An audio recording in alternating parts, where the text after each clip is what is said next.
Estimados amigos, Salve María, bienvenidos a este nuevo podcast Vuelo de Águila. Hoy trataremos un tema altísimo. Al lado de la Virgen María, Nuestra Señora del Apocalipsis, hablaremos sobre este asombroso libro, el Apocalipsis.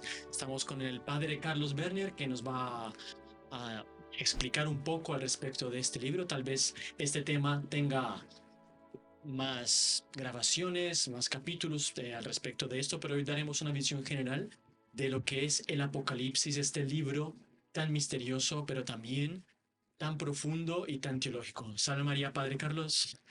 Salve María, hermano Bienvenido. Esteban. Muchas gracias. Estamos aquí con muchísimo y vivo interés por este tema que realmente es fuera de serie, es extraordinario. El Apocalipsis, un tesoro desconocido en buena medida de la gran mayoría de los católicos y sin embargo es el último libro de las Escrituras y tiene un contenido histórico, teológico, profético de una riqueza asombrosa, maravillosa.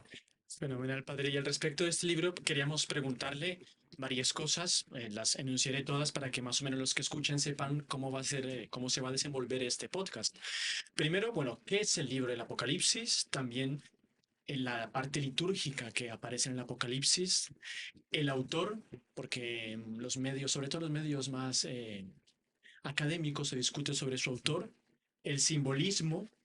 Hay muchos simbolismos en Apocalipsis, de los números, la numerología, el simbolismo de los astros, el simbolismo de los colores, de los, en fin, de los animales, cantidad de simbolismos.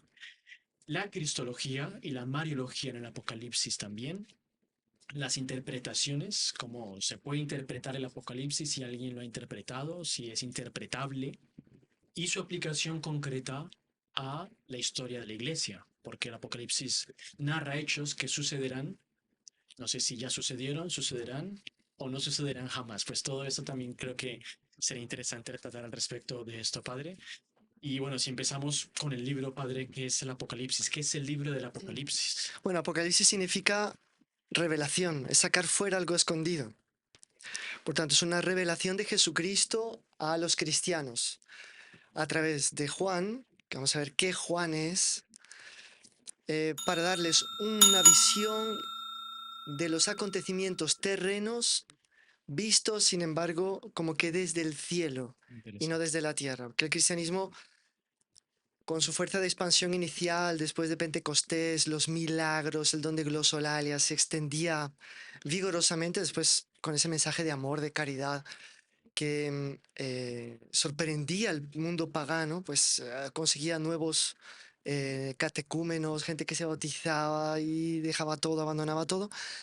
Pero es verdad que desde el primer momento lo que San Juan va a llamar aquí la sinagoga de Satanás, se articula el imperio también de alguna manera que simboliza todo lo que es la atracción por las cosas de la tierra, renunciando al horizonte de la vida eterna del cielo, pues también se manifiesta contra esta realidad y los cristianos empiezan a ser perseguidos.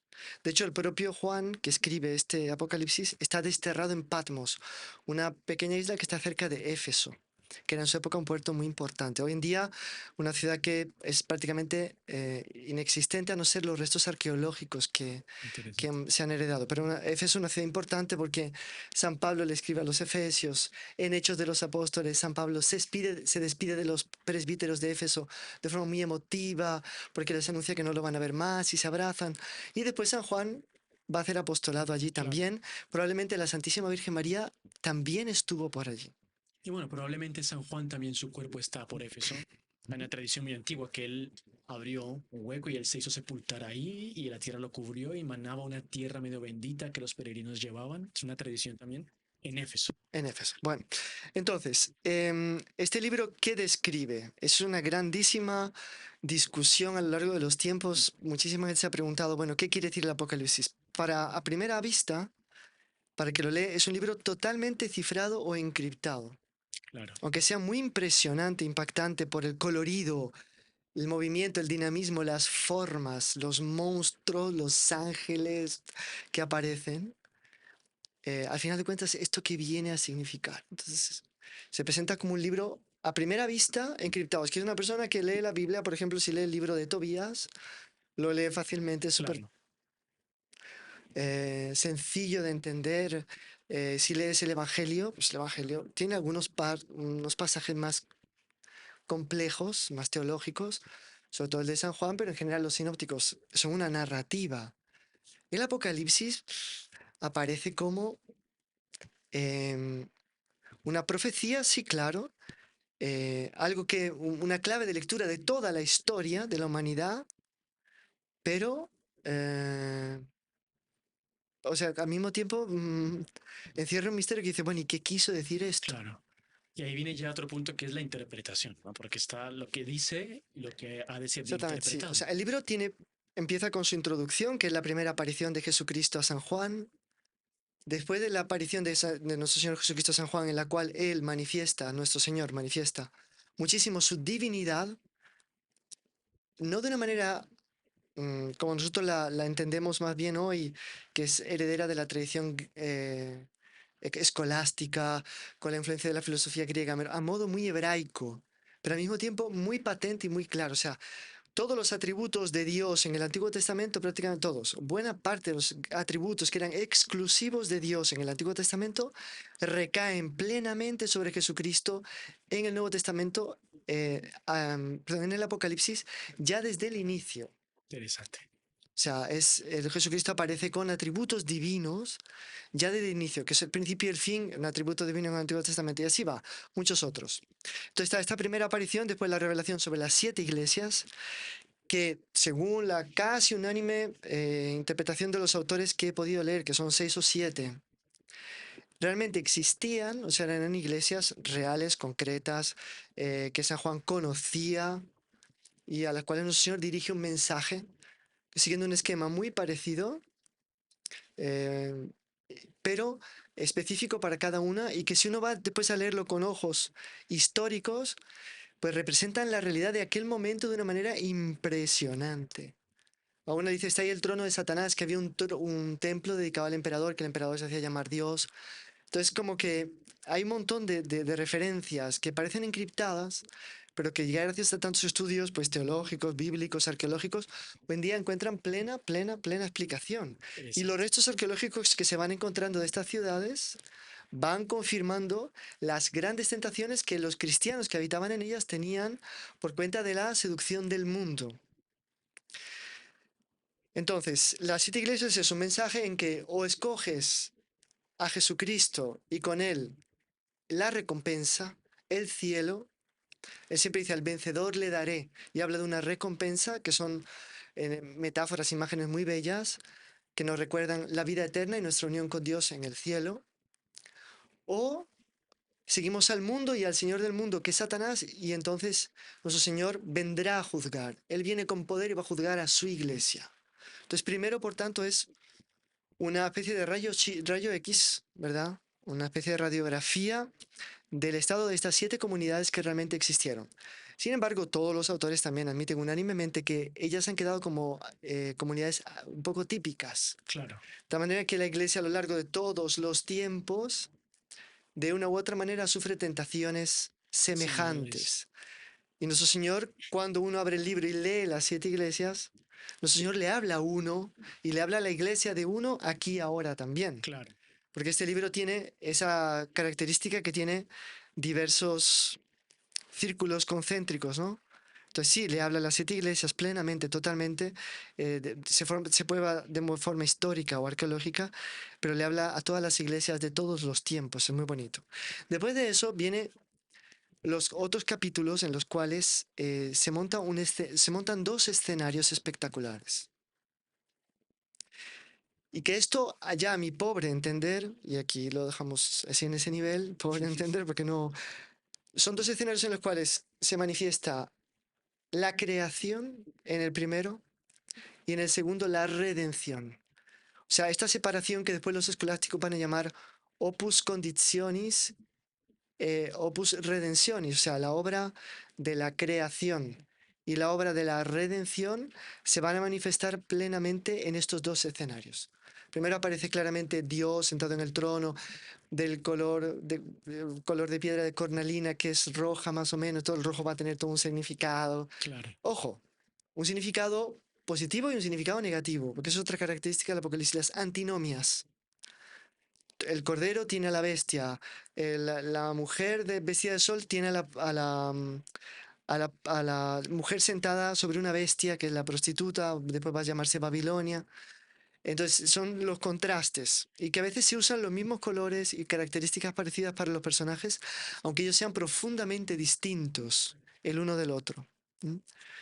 Bien, entonces en el primer gran escenario que estamos hablando justo después de la carta a las 7 iglesias, es la creación. Por eso aparecen 4 seres vivientes que están al mismo tiempo en medio del trono, al mismo tiempo en las esquinas del trono, los 24 seres vivientes que adoran al que está sentado en el trono, que es Dios Padre.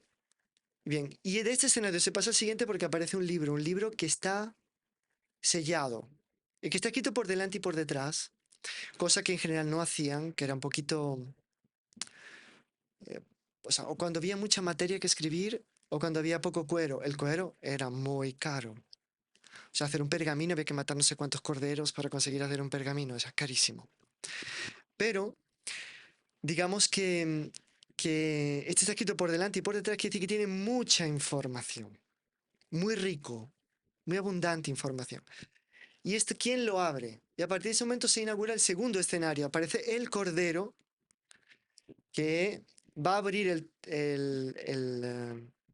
que va a abrir el libro, y aparece el Cordero en medio del trono, Eso ya es la hora de la redención, que cuando ya es la aparece. obra de la redención, porque ha vencido el león de la tribu de Judá, no sé cuánto y tal, y él va a abrir ese libro. ¿Qué es ese libro? Pues es el libro de la historia, porque el libro de la vida va a aparecer más adelante. Capítulo 19, capítulo 20, aparece el libro de la vida y son juzgados los hombres en función del libro de la vida. Entre tanto, ese libro es el libro que apenas se abre un sello, pasa algo, segundo sello, tercer sello, porque tiene 7 sellos, después del séptimo sello, 7 trompetas, después 7 plagas. Bueno, hay varias series septenarias, ¿de acuerdo? Cuando se terminan de ver, digamos, los 2 escenarios, el Cordero empieza a abrir los sellos. Toma el libro del que estaba sentado en el trono y abre los sellos. Al abrir el primer sello, bueno, ahí sale el caballero blanco, después sale un caballero verde, después un caballero rojo, después un caballero negro. Ahí después vienen otras plagas y empiezan una serie de intervenciones de Dios en la historia, que esto, evidentemente, para tratarlo aquí ahora sería larguísimo. Esto Claro, para los que quieran después asistir profundizar, la lección divina sobre el Apocalipsis, se explicará claro. todas las hipótesis, porque además no es un libro cuya interpretación esté cerrada, que decir, la Iglesia no ha dado una interpretación vinculante sobre él, por tanto, desde que no se caiga en ciertas exageraciones o errores que comentaremos, pues es muy abierto, admite muchas interpretaciones, una más interesante que la otra, y que quizás incluso nos excluyan, porque pueden convivir las interpretaciones. Y después, por último, viene, a partir del primer sello hasta el séptimo sello, es una serie, que como decíamos se desdobla en 7 trompetas, etc. En determinado momento parece que hay un cambio. La historia se va desarrollando de una manera, en determinado momento se ve una gran señal en el cielo, la mujer vestida de sol, capítulo 12. Ahí parece que, o hemos vuelto a empezar desde el principio, la narrativa, digamos, Claro. histórica, obviamente desde los ojos de Dios, por tanto es también profética, que anuncia lo que va a pasar en breve, lo que va a pasar en el futuro, o entonces es que la primera fase, hasta que aparece la mujer, es algo más relativo a la obra de la creación y a la introducción del mal por cuenta del pecado original, aunque Adán y Eva no son mencionados, ni el pecado original, ni la serpiente. Pero ya el primer sello, el segundo, el tercero y el cuarto parece que tienen que ver con los males que se introducen con el pecado original en la tierra. Y a partir de ahí una especie de división entre buenos y malos, pero todo toma un sentido y otra fuerza y otro dinamismo a partir de que aparece la señal de la mujer, que muchos dicen que en verdad cambia, como que se cambia de ritmo, por así decir, cuando sale el arca de la alianza del cielo. Y después la mujer vestida de sol, el parto, los dolores del parto, el niño que va, la lucha entre San Miguel y el dragón que es tirado a la tierra y que persigue a los buenos y empieza la batalla, y ahí entonces se describe el dragón, las 2 bestias, la prostituta, después se describe el cordero, que viene a acabar con toda esa realidad y a instaurar un reino en la tierra, famoso reino de 1000 años, que muchos aquí ya, bueno, lo adelantamos, lo han interpretado al pie de la letra. Esto no es una herejía propiamente, o sea, esta interpretación del milenarismo al pie de la letra, que Cristo va a resucitar con los santos, van a hacer una ciudad fortificada, los santos van a reinar 1000 años y después Satanás va a ser suelto y Cristo los va a aniquilar. Otros de San Agustín y casi todos los intérpretes católicos propiamente dicho, no admiten la interpretación literal del Claro. milenarismo, sino una interpretación, digamos, figurada. Va a haber un momento en que el influjo de nuestro Señor Jesucristo sobre la sociedad va a ser tan grande que el demonio de alguna manera es derrotado, el bien reina, el mal es derrotado. Pero el mal contraataca, hasta que finalmente la historia, después de esa última derrota del mal, se, se encierra, ¿de acuerdo? Y el encerramiento de la historia es el juicio y las bodas del Cordero, ¿vale? Este es el esquema del libro, que es bellísimo y que nos da un sentido de la historia. ¿Qué interpretaciones han habido de esto? Entonces, vamos allá. La primera, entonces, es la interpretación que dice al respecto de la historia universal de la Iglesia. Algunos dicen no. El Apocalipsis nos cuenta la historia de la Iglesia. O sea, del Nuevo Testamento. Exactamente. En esto yo diría, podría contar también, recontar la del Antiguo Testamento, para que se entendiera mejor, a la luz de ella, el Nuevo Testamento. Podrían ser estas como que dos fases históricas. Podría ser. Otros dicen no, que es una interpretación de la historia de lo que el vidente está viendo en aquel momento, porque habla de la ciudad de las 7 colinas, habla de las 7 Roma. iglesias que realmente estaban en aquella época, por tanto hay una referencia inmediata, directa para ellos. ¿Vale? Y otros dicen que es una interpretación del fin del mundo. Son acontecimientos que están todos reservados para cuando vaya a venir el fin del mundo. El Cordero abre los sellos, se desencadena el proceso que lleva al fin del mundo. De estas tres, yo diría que las tres son verdaderas y una no se excluye a la otra. O sea, evidentemente dice respecto al momento de San Juan, dice respecto al momento del fin del mundo y dice respecto también a la historia. Sea solo de la Iglesia Católica, Nuevo Testamento, que sea de toda la historia. Toda la historia. A la luz Claro, del... un espejo al antiguo, un espejo de las Exactamente. realidades del Y nuevo. de ahí esa especie de dos grandes series que responderían a los dos grandes escenarios que hemos visto al principio. La creación, la redención. La creación con todo su desarrollo, pues que creó el hombre, la mujer libres pecan, introducen el mal y empieza la obra de Dios. Entonces, otra forma de interpretación es la histórico-teológica, o sea que el Apocalipsis da pautas para que entendamos el modo de actuar de Dios en la historia y la influencia que las obras de los malos y de los buenos tienen en el curso de la historia, que de cualquier manera nunca se escapa de las manos de Dios. Ella va va siguiendo su curso hasta que Dios triunfa al final. Claro. Triunfa primero con los 1000 años, que como decimos, no se puede, o sea, la Iglesia dice que no es prudente pensar de forma literal en el Los milenio, milenios. pero no dice que sea herejía. Esto es muy importante, ¿eh? El pontificado de Pío XII dijo que el milenio, si se interpreta de forma literal, no es prudente, pero no dice que sea herético o que sea errado, ¿vale? Bien, entonces, es verdad esto también. El Apocalipsis nos abre los ojos a entender una especie de eco de nuestras acciones que antes no podíamos imaginar. Claro, la Porque nuestras trascendencia acciones, la trascendencia de de lo las... que hace el hombre en los planos de Dios. Exactamente. Como la libertad del hombre, si el hombre responde a Dios como debe, Dios toma ciertas medidas en la historia. Entonces se representa con los aromas, las tazas llenas de los inciensos, las tazas llenas de licor, que son los sacrificios de los santos, las copas, perdón, llenas de licor. Por tanto, hay una influencia grandísima de abajo hacia arriba, pero hay una influencia grandísima de arriba hacia Desde hacia abajo. abajo. Obviamente, porque Dios es la causa primera, es lo más importante. Entonces uno se da cuenta de que uno está pues viviendo, existiendo, queriendo ser cristiano y piensa que bueno, va a salvar su alma. Bueno, sí, claro, obviamente. Su nombre va a estar escrito en el libro de la vida, lo va a decir el Apocalipsis al final. Pero es mucho más que eso. Es un soldado en una gran guerra comandado por un gran general que es el caballero vestido de blanco. Bueno, y abre los ojos para ver la propia Y, existencia de los actos humanos. exactamente, y todos sus hechos van a redundar en un beneficio para todos los hombres en la historia gracias a sus sacrificios, sus oraciones, su martirio cotidiano, su martirio real, sus súplicas. y al mismo tiempo de gloria para el Cordero en su Claro, boda, porque la iglesia va a estar engalanada con un lino purísimo, blanco, etcétera, que son las buenas obras de los fieles. Las buenas obras de los fieles.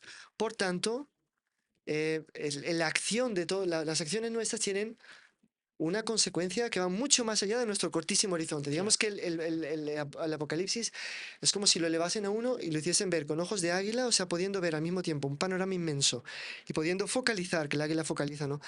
Ciertos detalles para ver la historia desde arriba y entender el propio papel de la Iglesia y de cada católico en la La historia. historia. Es Es impresionante. impresionante. Es un libro grandioso. Entonces, las cuatro interpretaciones. ¿Qué dice respecto a la historia universal de la Iglesia? Seguramente. Y puede ser que diga respecto de toda la historia universal de la salvación, desde la creación de Adán y Eva hasta el fin del mundo. Puede ser. ¿Qué dice respecto a la historia de San Juan en aquel momento histórico y tal? También. Seguro. También. Porque hay muchas referencias a todo eso.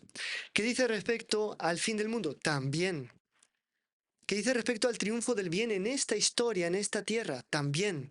Eso a nosotros nos interesa mucho porque es mi Inmaculado Corazón triunfará. Solo quiero dejar aquí registrado que el profesor Plinio Correo de Oliveira, que tanto profetizó, anunció el triunfo del Inmaculado Corazón de María, consideraba la interpretación milenarista al pie de la letra una exageración que no tenía bendición para desacreditar El triunfo del Inmaculado Corazón. la verdadera victoria del bien en esta tierra, que siempre es una victoria, entre comillas, precaria, Claro. visto que al final de cuentas la guerra no acaba nunca, ¿no? Y para desprestigiar eso, ¿entiendes? Entonces, él era a favor de una interpretación más simbólica y más entendida con el sentido común y un poco de conocimiento de la historia. Bien, y también es una clave teológico-histórica para entender toda la historia a la luz de Dios, del Cordero, que aparece como Cordero, como Caballero. Hay muchísimas figuras cristológicas bellísimas como sacerdote al inicio. Bueno, es bellísimo. La cantidad de ilusiones cristológicas que hay es impresionante. Entonces, prácticamente eso es por tanto, un libro bellísimo, riquísimo, que sin embargo ha sido muy manipulado por las sectas protestantes. Y diré más, no solamente por las sectas protestantes, sino por los movimientos totalitarios del siglo XX. Los nazis eran milenaristas, pero de un milenarismo completamente despistado, completamente equivocado. El reino de Hitler iba a durar 1000 años, 1000 años. ¿de acuerdo?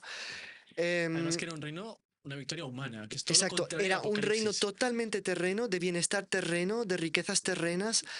Aquí es un reino donde el gran premio es la cercanía con nuestro Señor Jesucristo, la unión con Él y con los santos. O sea, una especie de unión entre el cielo y la tierra que, sin abolir la dimensión terrena y la dimensión celestial, cada una en su lugar, pero hay una especie de aproximación tan grande que parece que hay casi una permeación, que los hombres van a estar tan en conexión con lo sobrenatural y lo sobrenatural va a estar tan presente en la tierra que como que se da un reino eficaz de Cristo en la tierra. Entonces, como este libro es muy manipulado por sectas protestantes, por los movimientos milenaristas, por llamas sociopolíticos, etcétera, entonces hay una cosa muy penosa, muy triste, y es que justamente en la liturgia católica, en nuestros leccionarios, casi no está el Es Apocalipsis. poco, es poco. Se le menciona poquísimo. Está medio marginado porque, claro, no se entiende bien tampoco las imágenes, las figuras. Entonces hace falta que se haga un estudio profundo, tranquilo, sereno. Pues es necesario también, para poderle interpretar, mucho conocimiento de las profecías apocalípticas del Antiguo Testamento. Daniel, Ezequiel, mucho menciona a otros profetas, Zacarías, Jeremías, muchos. Sofonías un poco también. Sofonías también. Bueno, entonces hay que entender por qué más del 50% de los versículos del Apocalipsis son como que adaptaciones de versículos del Antiguo El Antiguo Testamento, de los Testamento. textos proféticos. O del Éxodo, del Pentateuco, toma siempre como un cierto acontecimiento medio que es matriz de los otros acontecimientos, las 7 plagas de Egipto, etc. Va a llamar al mal como Egipto. Por tanto, tiene de fondo de cuadro el Éxodo, Claro. claramente, el Pentateuco en general. Entonces, de las interpretaciones, pues, ¿qué le digo más? Es eso. Entonces, hace falta como que relanzar el interés por este libro en el mundo católico, evitando los errores, las exageraciones, los excesos de las interpretaciones no católicas que han como que desacreditado el libro a punto de que si usted hoy en día usted dice, eso es Es apocalíptico, peyorativo, es peyorativo, no claro, puede ser. El Apocalipsis es un libro maravilloso, tiene que ser algo positivo, es apocalíptico, ¿verdad? Qué maravilloso es, qué bonito es, ¿de acuerdo? claro. Padre, otro aspecto que resalta mucho en el Apocalipsis es toda la parte de la liturgia. Santo Tomás de Aquino dice, cuando habla del profetismo, que el objeto principal del profetismo, más que guiar al pueblo por los senderos del bien, es enseñar al pueblo la liturgia, porque como la mente humana no sabe cómo se debe reverenciar a Dios, porque es tan alto escapa su mente, pues Dios le enseña al pueblo cómo él debe alabarlo. Y da así ejemplos del Antiguo Testamento. Moisés que le dice al pueblo, ahora escucha Israel, el Señor tu Dios, tendrás que hacer esto, esto, esto. Los profetas que enseñan al pueblo cómo se debe adorar a Dios. Y es algo propio del profetismo. Por lo tanto, si el Apocalipsis, como usted dice, es un libro profético, pues mucho más tendrá que ver con la No, parte claro, el litúrgica. Apocalipsis es súper litúrgico, muy litúrgico. Vea, eh, empieza con un diálogo litúrgico, describe una escena litúrgica, termina con un diálogo litúrgico, eso en la tierra. Y todo el libro es una descripción de una liturgia celestial Celestial. a propósito de los acontecimientos terrenos e históricos que ocurren aquí abajo en la tierra. Entonces, la, la primera parte, ¿no? O sea, el inicio, es un saludo litúrgico. Gracia y paz a vosotros de parte del que es, el que era y el que ha de venir. Esto es el nombre de Jesús, de Dios en el Antiguo Testamento, que era, porque Yahvé significa no solamente el que es, sino el que era, el que es y el que será. Aquí en el Apocalipsis lo traducen al griego, porque como usted mismo decía, hay una hipótesis que ha sido escrita en arameo, pero bueno, sobre esas hipótesis lingüísticas son Sí, ya. infinitas, a veces cada exégeta gusta de dar su idea, un poco como para decir que la ha dicho él también, o bueno, o es la buena voluntad de inaugurar un camino nuevo de investigación. Pero bueno, el caso es que el nombre de Yahvé era, el que es y el que será. Es una especie de presente, de futuro profético perfecto que engloba las tres Los tres dimensiones del tiempos. tiempo del ser humano, pasado, presente y futuro. Entonces aquí lo que pasa es que dice que el que es, el que era y el que ha de venir. O sea, aquí ya nos presenta un Dios que está mezclado en nuestra historia, por así decir. O sea, que interviene en nuestra historia, que entra en nuestra historia, que actúa en nuestra historia y que dirige nuestra historia. Y esto se lo dice a quién? A cristianos que están empezando a sufrir el yugo de la persecución y que ven la pata de la gran pantera, que es una de las bestias, la bestia que aparece, que los va a aplastar porque ellos son una pequeña pulguita, si nos es permitido usar ese insecto tan desagradable como para comparar a la comunidad pequeña que están haciendo en relación a la masa y al poder tremendo del imperio que va a aplastarla, ¿de acuerdo? Entonces dice, de parte del Dios que es, que era y que ha de venir, de parte de los 7 espíritus que están ante su trono, que es el Espíritu Santo, esto lo vamos a ver después, no ahora, sino en el curso, no en las lecciones, en la lección divina que será del libro, y de parte de Jesucristo, por tanto, Padre, Espíritu Santo, Hijo. O sea, es trinitario, también muy trinitario el Apocalipsis, muy trinitario. Es una gran novedad. Que eso, o sea, El que misterio de la en el Nuevo Trinidad. Testamento se afirma, sobre todo en el Evangelio de San Lucas, ¿no? El San Pablo, pero aquí en el Apocalipsis el Espíritu Santo es un personaje importante, ¿de acuerdo? Eh, y que es testigo fiel, primogénito de entre los muertos, príncipe de los reyes de la tierra. O sea, por tanto, le da 3 títulos que se refieren a él en cuanto a hombre. Y que ahí después va a darle un título mucho más tocante al que nos ama y nos ha librado de nuestros pecados con su sangre y nos ha hecho reino y sacerdotes para Dios, su Padre. A Él la gloria, el poder por los siglos de los siglos. Amén. Esto es un saludo litúrgico. Claro. Si nos vamos al fin del Apocalipsis, vamos a encontrar el espíritu litúrgico del Apocalipsis también.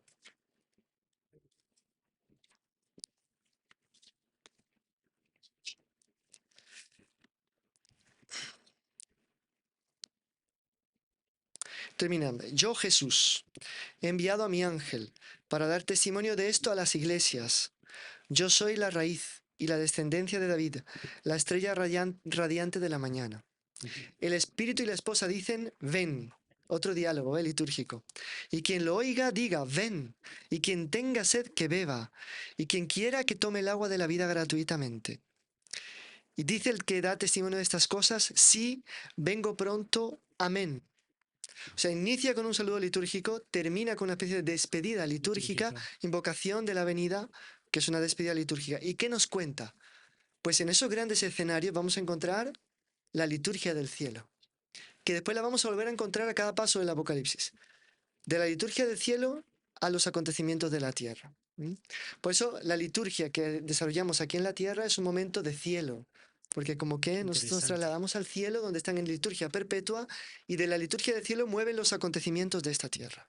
¿De acuerdo? Entonces es un libro profundamente litúrgico, y con gestos, señales. Entonces los ancianos se postran, ponen sus coronas, después ofrecen cálices con contenido oloroso, incienso. Hay ángeles que llevan oraciones, que son incienso de los santos. Por eso en la misa hasta hoy, en el canon romano, o la oración eucarística primera, dice que esta ofrenda sea llevada al altar del cielo por manos de tu ángel, Claro. para que todos los que estamos aquí en este altar seamos llenados de gracia y bendición por Cristo nuestro Señor. Amén. Entonces viene del Apocalipsis, eso viene del Apocalipsis. Entonces, bueno, bienaventurados los convidados a las nupcias del Cordero. Eso también se dice en la En misa la cuando se misa. presenta a nuestro Señor en lo que se llama el Ecce Agnus Dei, en el momento justamente inmediatamente anterior a la comunión. Em, y por tanto, sí, es un libro que no se entiende sin su dimensión litúrgica, que nos hace entender que cuando nosotros celebramos la misa estamos realizando una acción grandiosa en la tierra, que es una acción que se está realizando en el cielo y que como que al subir nosotros, estando celebrando la misa al cielo, como que desde el cielo se produce una reacción en la En la tierra. tierra. Es una reacción importantísima. Esto todo nos lo deja claro el Apocalipsis. Fenomenal, padre. Bueno, no sé si antes de pasar a los simbolismos, claro, será comentado profundamente en el curso de la lección divina, pero hablar un poco sobre el autor del Apocalipsis, que es el Sí. Apocalipsis, por ejemplo, en portugués, cuando se lee, se dice lectura del libro del Apocalipsis de San Juan. En español se dice lectura del Apocalipsis. ¿Quién es el autor del Apocalipsis? Escuché profesores, muchos académicos que decían, no, el Apocalipsis lo escribió una comunidad de personas juaninas que conocieron a San Juan y él les contó y escribieron algo así y tal, porque es muy diferente lo que escriben del griego, el Apocalipsis al griego de los evangelios. Muchos no sabían griego, esos profesores, pero pues lo comentaban. Otros dicen, no, es Juan de Patmos, que es diferente a San Juan Evangelista.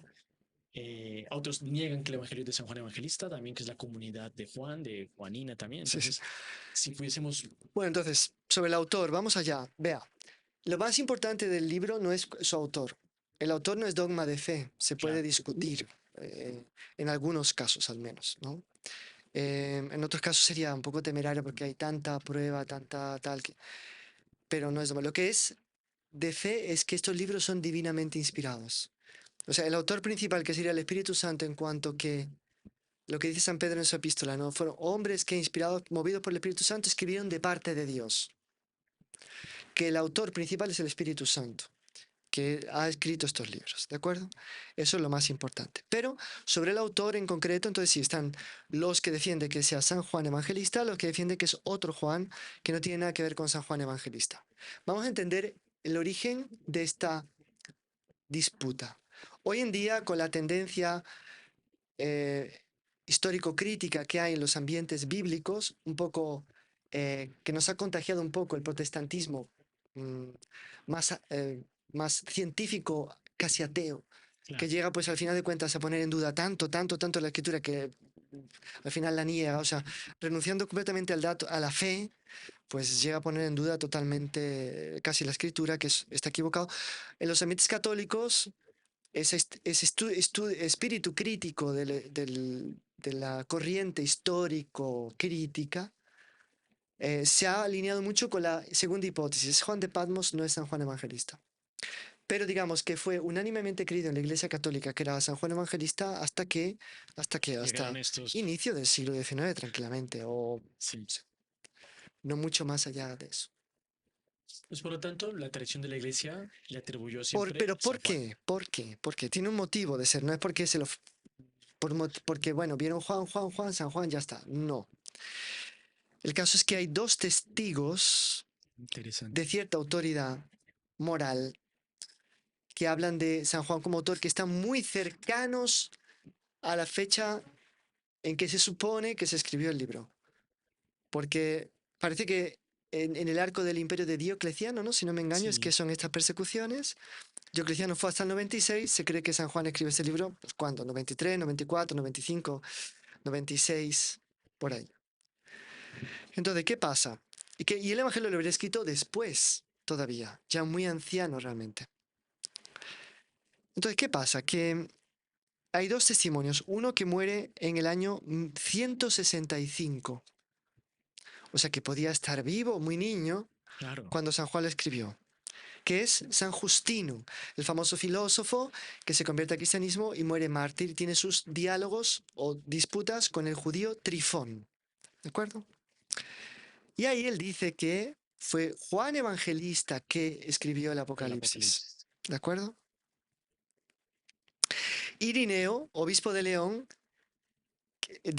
perdón, en Francia, que fue obispo de Lyon enviado desde, no era francés de origen, él fue obispo en Lyon, pero lo enviaron desde alguna comunidad, no sé si de Palestina, de Grecia, de Asia Menor o algo así. Lo seleccionaron y lo mandaron de obispo porque no había un cristiano preparado para ser obispo en Lyon.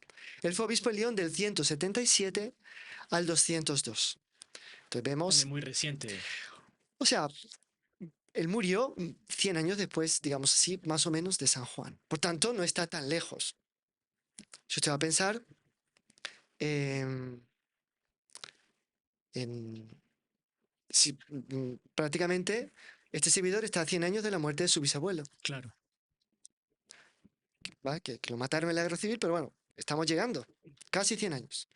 Entonces, ¿de quién he oído las historias? Pues de los hijos, de los nietos y por tanto está cercano, ¿de acuerdo? Solo para que tengamos una idea. Bueno, entonces, el,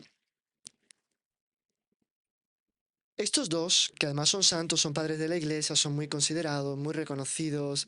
San Ireneo escribió el Adversus Hereses, bueno, tiene varias otras obras súper importantes, etc. Estos dos dicen que el autor es el apóstol Juan, hijo de Zebedeo y hermano de Santiago. Ireneo dice incluso que Juan, hacia la fin del reino del emperador Domiciano, perdón, no Diocleciano, Domiciano. Domiciano, que fue del 81 al 96, había sido exiliado a Patmos. Se sitúa así alrededor del año 94-95 la composición del Apocalipsis. ¿De acuerdo? Entonces, por tanto, tenemos estos dos datos, son como que testimonios de la tradición muy cercanos que han oído que el autor del Apocalipsis es San San Juan. Juan. Y que están en una zona de influencia muy grande de San Juan. Porque Irineo creo que tiene que ver con la escuela de San Policarpo. San Policarpo sí que debe haber conocido a San San Juan Juan. en persona cuando era joven. Por tanto, yo de San Juan quedan muchas historias. ¿De acuerdo? Entonces, ¿qué pasa? Contra la autoría joánea, digamos así, del Apocalipsis, ¿quién está? Un obispo de Alejandría que murió en el año 265, que se Posterior. llamaba Dionisio, y que no hace referencia a ningún testigo. A este, algunos fanáticos le están interpretando el Apocalipsis muy al pie de la letra, Claro. está totalmente enfadado con esa interpretación, sobre todo el milenarismo, le parece que no tiene nada que ver con la realidad, que Cristo va a resucitar y va a venir aquí vivo, tan en el cielo en la tierra como es esa historia, tal. No le cuadraba, y de hecho no cuadra mucho. Entonces, para acabar con esa herejía, en vez de combatir la herejía, combatió la autoría del libro para desacreditar el libro y catalogarlo como no canónico. Esto es muy importante. O sea, la intención de Dioniso de Alejandría es quitar del canon de los libros divinamente revelados el Apocalipsis. Pero aunque niegue el autor como Juan, esto no lo va a lograr. Claro. Porque el Papa San Dámaso, que era español, después, junto con San Jerónimo, van a organizar nuestro canon y van a incluir el Apocalipsis. Es un dato más a favor de la tradición de Juan, hijo de Zebedeo, de Juan apóstol. Porque si la intención de Dioniso era quitando a Juan de autor con base en presuntas diferencias de redacción entre el Apocalipsis y el Evangelio. O sea, es un análisis crítico del texto griego. Debía ser un griego muy culto, nadie le niega eso, y debía estar bien intencionado, porque estaba queriendo combatir estas Estaba claro. interpretaciones un poco alocadas. Pero el hecho es que él no se sale con la suya, porque el libro es considerado Ya en canónico. el canon. Por tanto, lo que mueve a Dionisio para negar la autoría está desacreditado por el simple hecho de que se incluye en el canon. Entonces, yo diría que todo esto nos debe hacer pender mucho más por el hecho de que el propio apóstol evangelista Juan es el que recibe, no es el autor, es el profeta que plasma una visión que le ha sido revelada. Claro. Él no se ha inventado esto. Él realmente entró en éxtasis, realmente vio lo que vio y realmente escribió lo que tenía que escribir. Iba a colocar su estilito propio en el Apocalipsis. Exactamente. Si es una persona realmente dócil al Espíritu Santo, intentó plasmar mucho más lo que vio que lo que él puede haber pensado, haber interpretado y tal. Diferente de su testimonio personal de Jesús que está en el Evangelio. Claro. Bien, entonces, esta es la cuestión que hay del autor, ¿vale? Fenomenal, padre. Pues queda clarísimo. Y un tema también creo que muy interesante, vamos a profundizar, pero tal vez tocarlo por encima, sobre el simbolismo del Apocalipsis. Vemos que tiene un simbolismo numérico, que a San Agustín le gusta bastante, que tiene bastante también relación, el simbolismo numérico, un simbolismo, algunos llaman de cósmico, pero un simbolismo de las cosas que suceden en la naturaleza, un simbolismo de los colores, de los animales, de las bestias, en fin, nos puede hablar un poco de los simbolismos del Apocalipsis, qué significa cada cosa. Usted nos contaba a veces que, por ejemplo, el mar simbolizaba la muerte, pero también esos símbolos bivalentes. Bueno, Sí. hablar un poco de eso solo para que tengamos un pregusto y nos animemos a asistir a las lecciones divinas también Entonces, el simbolismo después. del Apocalipsis es apasionante, pero sin una referencia al Antiguo Testamento no se entiende. Usted decía del avalo cósmico, ¿no? El Apocalipsis habla mucho del avalo cósmico, que digamos, yo diría que hasta el 13 de octubre de 1917, pues me parece que era lo más razonable interpretarlo solo desde el punto de vista simbólico. Claro, Después que la gente vio bailar el sol en Cobadiría, yo diría que la cosa puede ser un poco más seria. Puede sí, ser un poco más seria, ¿vale? Pero bueno, en todo caso, un poco más real también. Ese sol que se abalanza sobre la multitud, que infunde, no el sol, Dios, a propósito del fenómeno, un gran temor de Dios, un arrepentimiento, un deseo de pedir perdón por los pecados, etcétera, tal, no sé cuánto. hay un pequeño detalle, padre, un paréntesis, cuando Hernán Cortés llega a México, los aztecas, antes hay relatos escritos, un historiador, Salvador de Madariaga, cuenta que ellos ya vieron en el cielo interpretaciones de la llegada de los españoles y comentaban que la luna sangró, que llovía sangre sobre los lagos, que bajaban astros, que caían en el mar. Todo eso ellos lo escriben, lo dejaron por escrito. O sea que hay una aplicación realmente a las cosas de Sí, Dios. sí. Eh, Si todo el orden, todo el universo está al servicio de Dios, son instrumentos de la gloria de Dios y sirven para comunicar la grandeza, la gloria de Dios y la voluntad de Dios también. La estrella que lleva a los magos a Belén. Eso es otro fenómeno cósmico que es real. Se posa claro, sobre la casa de donde están la Virgen, San José y sobre todo el niño. Bien, entonces, ¿qué pasa? Bueno, hay otros fenómenos cósmicos en el Antiguo Testamento, Josué y tal, bueno, pero en todo caso, vamos a lo nuestro. Pero, por ejemplo, el hecho de que a las tantas el sol, la luna y las estrellas, entonces el sol se vuelve oscuro, la luna de sangre, las estrellas caen, no sé cuánto, no se entiende muy bien si no se va al sueño de José del Antiguo Testamento, el patriarca José, que sueña que el sol, la luna y las estrellas se postran delante de él. claro. A raíz de eso simboliza todo el orden del universo, padre, madre y hermanos, orden del universo. Entonces, sin entender la referencia al Antiguo Testamento, uno se pierde en lo del Apocalipsis, se pierde de verdad. Entonces hay que irse, ¿dónde ha aparecido esto de la sol, la luna y las estrellas en el Antiguo Testamento? Interesante. Ah, José, o en tal otro lugar, o en tal, hay una mención en tal profecía también Claro, al sol, la luna, y juntando todo eso, da una base, una tranquilidad enorme para interpretar lo que en ese paso del Apocalipsis se quería quiere decir. significar, ¿de acuerdo? Bueno, hay símbolos, el Apocalipsis de riquísimo, todo el universo entra a simbolizar para como que enseñarnos cosas. El universo cósmico, las estrellas, el sol, la luna, el universo, la tierra, lo creado, los cuatro seres vivientes, uno con cabeza de hombre, otro cabeza de águila, otro cabeza de toro, otro cabeza de león, que se interpreta de muchas maneras y que al final incluso esa simbología se le atribuye a los cuatro evangelistas. Evangelistas. Dos padres de la iglesia las atribuyen de forma diferente, pero al final creo que la de San Jerónimo es la que queda, pues, más o menos queda. Em, y tenemos también el simbolismo de los animales, De es los que es animales. riquísimo. Son unos caballos monstruosos con cabeza de león, no sé qué, que llevan colas, que tienen cabezas y que pican, y de serpiente, y que echan fuego por las narices, y que, bueno, tienen patas de no sé qué, unas figuras realmente tenebrosas. ¿Esto quiere decir que hay que tomarlo en el sentido literal? No, es simbólico. O sea, la ferocidad de la pantera, lo preconsidera un animal traidor, pues, toda negra, no sé cuánto. Entonces, todo, ¿por qué? Porque el Apocalipsis quiere pintarnos en todo su colorido, de forma muy llamativa, la belleza del mal Claro. y el horror y lo horrendo, perdón, la belleza del bien, de lo santo, de lo bueno, de lo divino, y lo horrendo Del mal. del mal. Claro. Entonces, claro, nuestro Señor aparece con toda su fuerza, esplendor. Siempre lo blanco está asociado a lo divino. Túnica blanca, refulgente, ojos que salen fuego, un atributo que será de Dios. Conoce todo, nada le es oculto. Sus ojos con ese fuego penetran todo.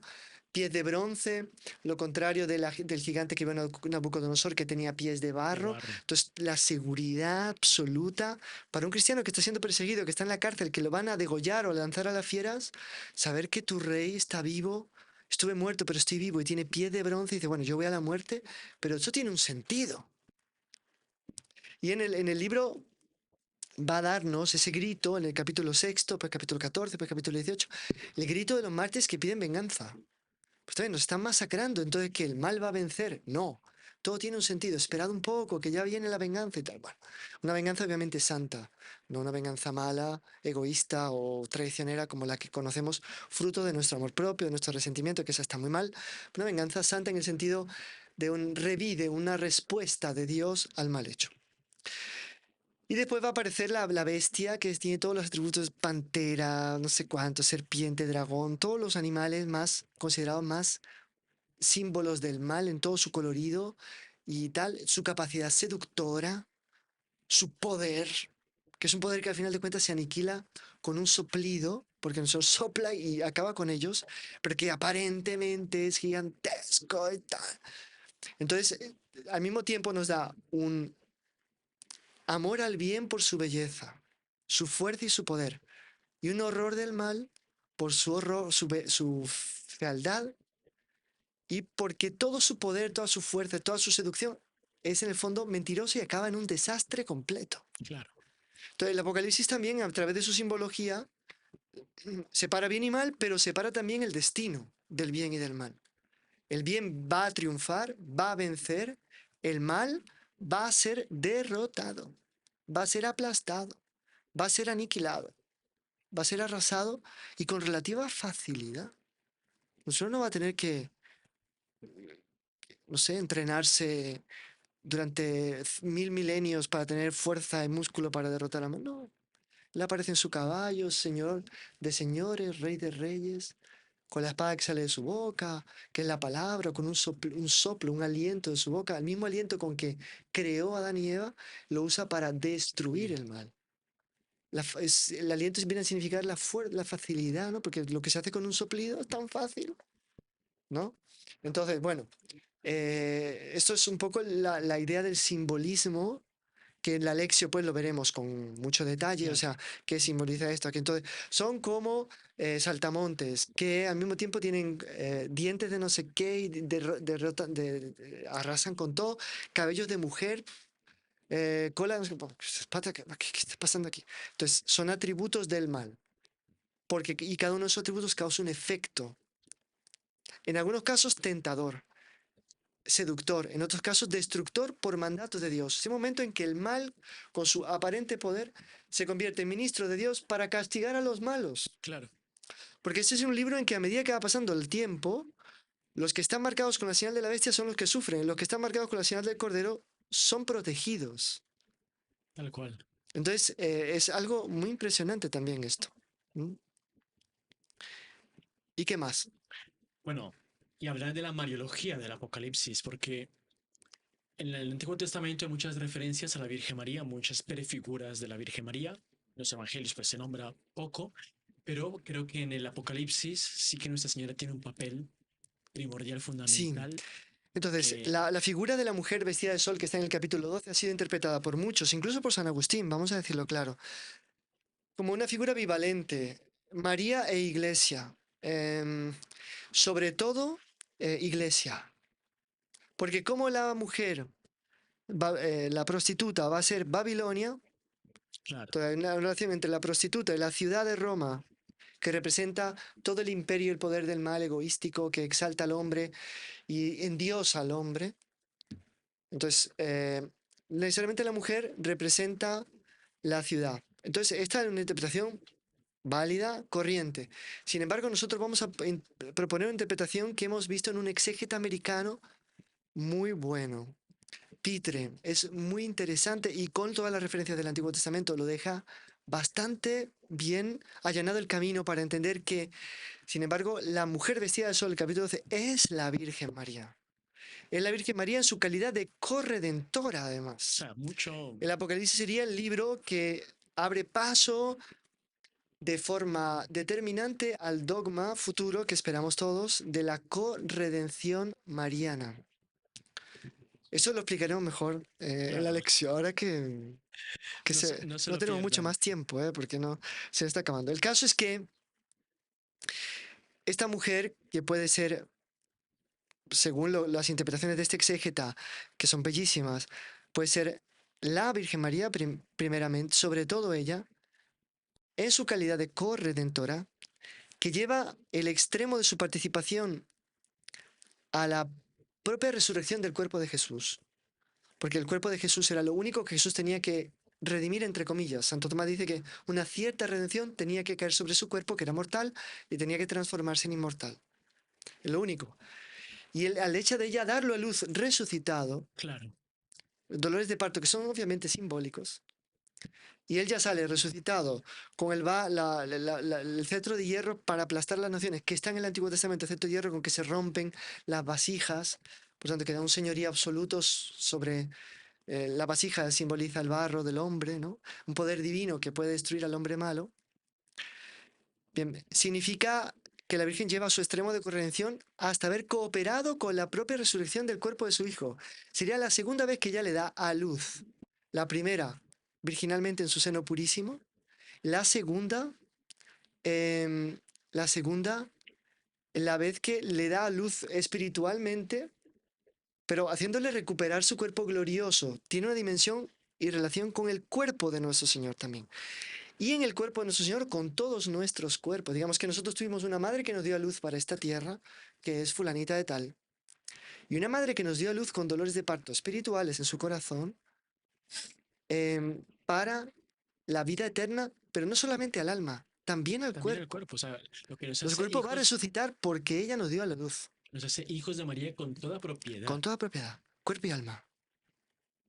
¿De qué San Agustín vaya a decir que nosotros en esta vida estamos en el seno de María, dentro, en el vientre, claro. siendo gestados y que somos dados a luz para la vida eterna? La primera vez que lo leí, le confieso que no me disgustó.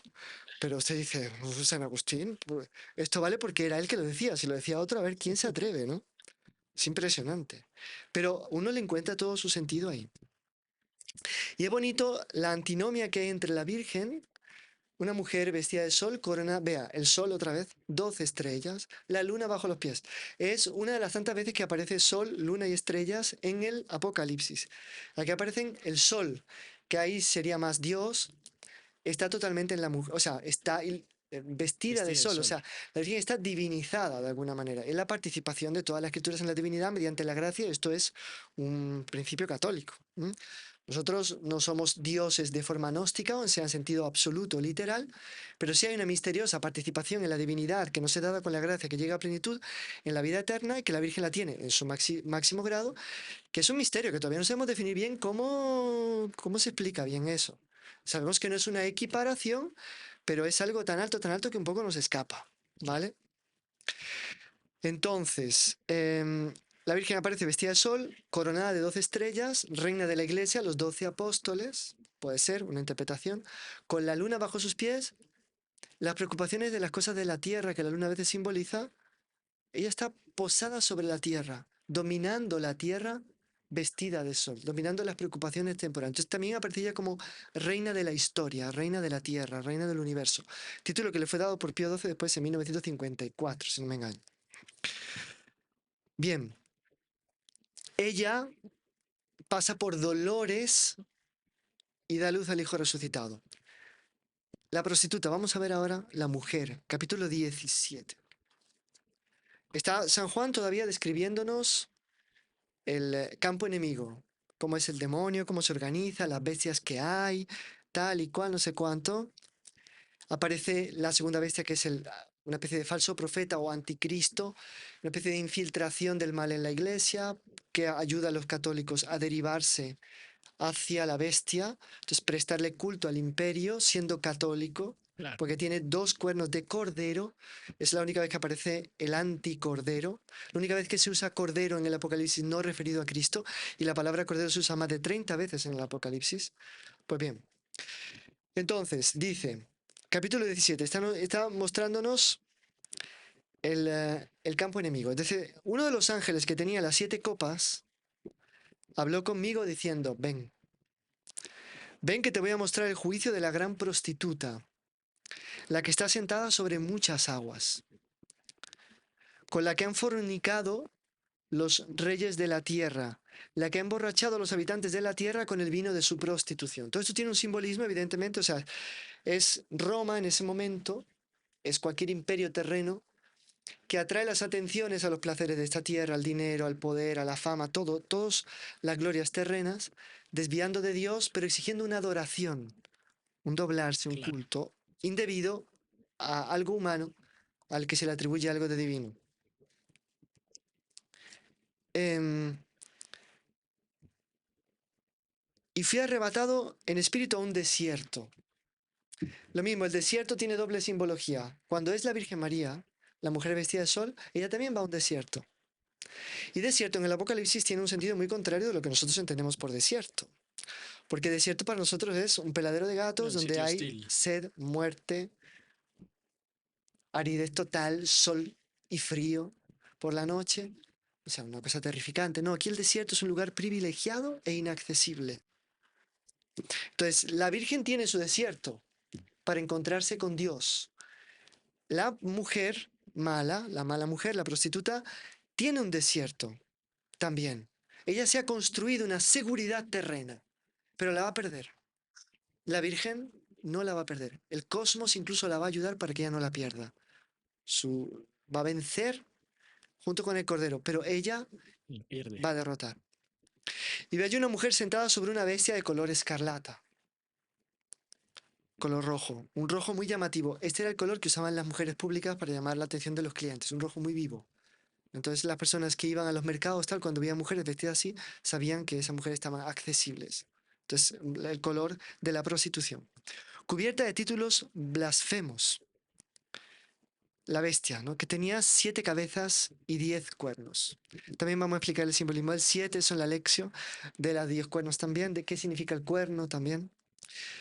La mujer lleva vestida de púrpura y escarlata y enjollada con oro, piedras preciosas, perlas, todo cosas de esta tierra. La mujer está vestida de sol, Que son vestida las de estrellas. Dios. Es otro género de grandeza y de belleza, la belleza espiritual, la belleza seductora terrenal. Tenía en su mano una copa de oro llena de abominaciones y de las impurezas de su fornicación, que se contrapone a a las copas de oro que tienen los ancianos con las oraciones de los santos. Todo está contrapuesto en el Apocalipsis.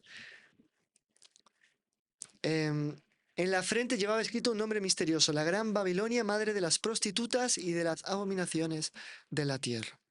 Gran Babilonia, Roma, la ciudad de las 7 colinas, lo va a decir aquí. Y vi a la mujer borracha de la sangre de los santos y de la sangre de los testigos de Jesús.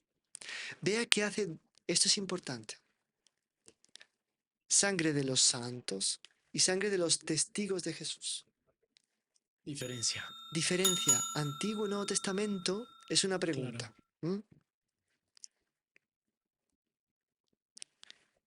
Porque mató a los santos en el Antiguo Testamento y mató a los testigos de Jesús en el Nuevo Testamento. Es una hipótesis interpretativa, siempre. Y realmente el imperio greco-romano existe desde antes del Nuevo Testamento y de alguna u otra manera persiguió más en vestidos griegos a los macabeos, toda la rebelión Claro. macabea, todo eso. San Esteban, que era su nombre es griego, tenía influencia griega, le increpa a todos los judíos diciendo: ¿a cuál de los profetas no matasteis? Exactamente. El ángel me dijo, al verla me quedé muy asombrado. El ángel me dijo, ¿por qué te has asombrado? Yo te explicaré el misterio de la mujer y de la bestia que la lleva, la de las 7 cabezas y los 10 cuernos.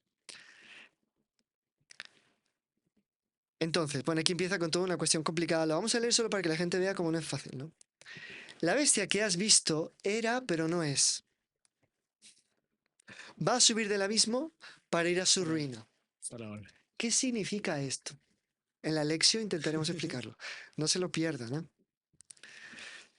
Total, que lo interesante es ver las dos mujeres y cómo terminan.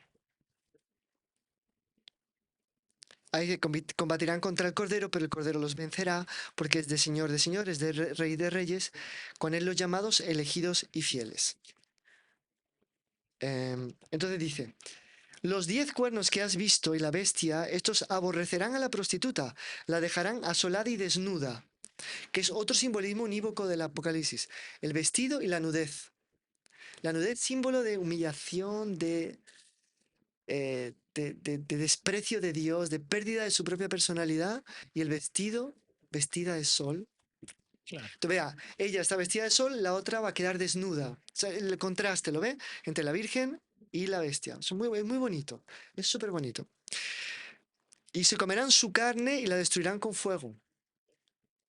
Dios les ha puesto en el corazón ejecutar su designio divino, ponerse de acuerdo para entregar su reino a la bestia hasta que se cumplan las palabras de Dios. Y la mujer que has visto es la gran ciudad emperatriz de los reyes de la tierra, Roma. Wow. Entonces vemos un poco estas antinomias tan interesantes que nos dan las ganas de venerar a la Virgen con todo nuestro ardor, nuestro encanto, nuestro maravillamiento por su santidad, su belleza, su pureza, su elevación, su exaltación, su humildad, su fuerza. Y al mismo tiempo de execrar, de odiar el mal, sabiendo también del fin trágico que va a llevar el mal, de todo su poder y sus capacidades seductoras engañosas. Súper bonito esto. Fenomenal, padre. Y la última pregunta que le teníamos, que así que ya se ha respondido a la medida de todo el podcast, es la aplicación concreta del Apocalipsis a nuestros días. También, ¿por qué no preguntarlo? En la historia de la iglesia, si alguno de esos hechos ya sucedió, puede ser que haya sucedido, puede ser que sea un simbolismo. Sé que usted casi que ya respondió esto, pero San Luis María habla de los últimos tiempos. San Juan dice: la hora está cerca. ¿Qué podemos concluir de esto? Lo Sí, primero, está claro que en determinado momento la historia se acaba. Eso está, está claro que viene el fin del mundo. Si no, no creeríamos en la vida, en la el juicio resurrección de los final, muertos, juicio final, la vida eterna, etc. Pero quien en determinado momento de la historia, aunque el bien sea perseguido, después de eso viene como que una especie de inversión de papeles y se da una misteriosa victoria del bien sobre el mal, que no se puede considerar en términos muy demasiado idílicos claro, o fantasiosos o románticos. El pecado original sigue siempre ahí, mas es un momento en que la gracia, la fuerza, la virtud, el bien, la devoción, la religión, tienen su ventaja sobre el mal que la acecha, la ataca, pero que es vencido fácilmente, destruido y reducido en su lugar, puesto en su lugar. Y hay fases donde les dado al mal el poder de luchar y vencer contra los santos. Pero eso les dura un tiempo imperfecto, porque también aquí está los 7, el número 7, el número 3 y medio. Uno de los sentidos, el 7, que son muchos, es la plenitud del tiempo, establecido y pensado por Dios. Y el mal siempre actúa 3 y medio. Un incompleto. tiempo, 2 tiempos, medio tiempo, 3 años y medio, 40 y no sé cuántos meses, 1000 no sé cuántos días, que son siempre 3 años y medio. incompleto, no llega a su plenitud. Entonces, como que el Apocalipsis sí nos da una clave para entender cómo son esos movimientos y esas oscilaciones de la historia. Y que puede ser una clave para nuestros días, Sí, perfectamente, sí. como lo fueron para muchos. Pues padre, dan ganas de ya empezar con la lección divina del Apocalipsis. Muchísimas gracias por este breve sumario, pero bueno, que fue muy profundo también. Entramos en varios temas relativos a él. Creo que quienes escucharon este podcast ya pueden tener una noción general de qué es este libro, de cómo debemos verlo, analizarlo. Importantísimo la consecuencia de los actos humanos para Dios, que para Dios vale mucho, para Dios la vida de los justos. Bueno, en tantos salmos que nos hablan de la importancia de los actos humanos, del bien y del mal, de la inferencia de Dios en la historia, de la inferencia de los actos de los hombres en lo que pasa en las cosas sobrenaturales, en el avance del bien, en el avance del mal, en la lucha del bien con el mal.